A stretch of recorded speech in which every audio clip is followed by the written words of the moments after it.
אל תטעו, על רצפת המחירה מתנהלת מלחמה של ממש. תחרות קשה על תשומת ליבו של הצרכן בדרך לקופה. וכדי לזכות בה חייבים להשתמש בכלים לא קונבנציונליים. לדבר עם הקונים בזמן קבלת ההחלטות. כיצד מנהלים קרב שיווקי על הלקוח מול המדף. יש לנו מספר שניות בודדות לשכנע אותו, לקחת את המוצר ולשים בעגלה.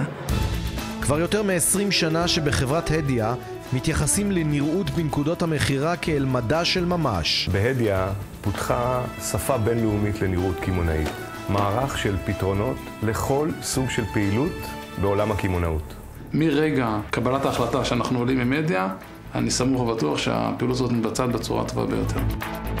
כך נראה היה סניף הסופר פארם שעות ספורות לפני שאנשי הדיה פשטו עליו.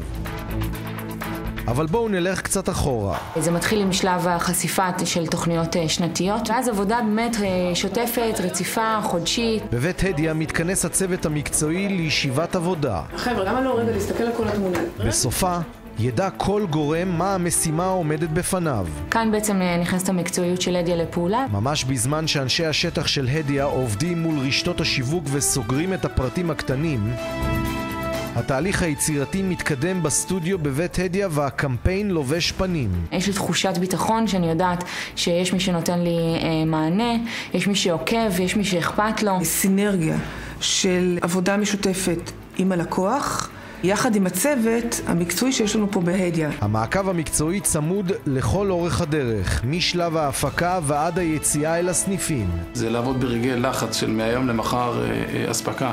נניח ל-170 נקודות סופר פארם, באותו יום זה קורה.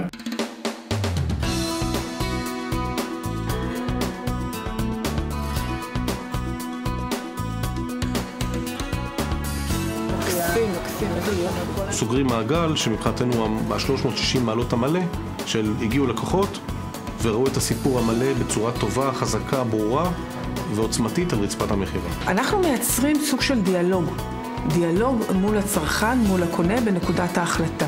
הדיה מפיקה למעלה מ1,000 קמפיינים מדי שנה, זהו ניסיון מקצועי אדיר שבא לידי ביטוי בנקודות המחירה. הדיה יודעת לתכנן קמפיין אפקטיבי וליצור את התמהיל הנכון של אמצעי המדיה שיובילו את הצרכן אל המוצר ויניעו לקנייה. החברה הפכה את הפעילות הקמעונאית למדיום פרסומי חי, נושם ותוסס תחת קורת גג אחת.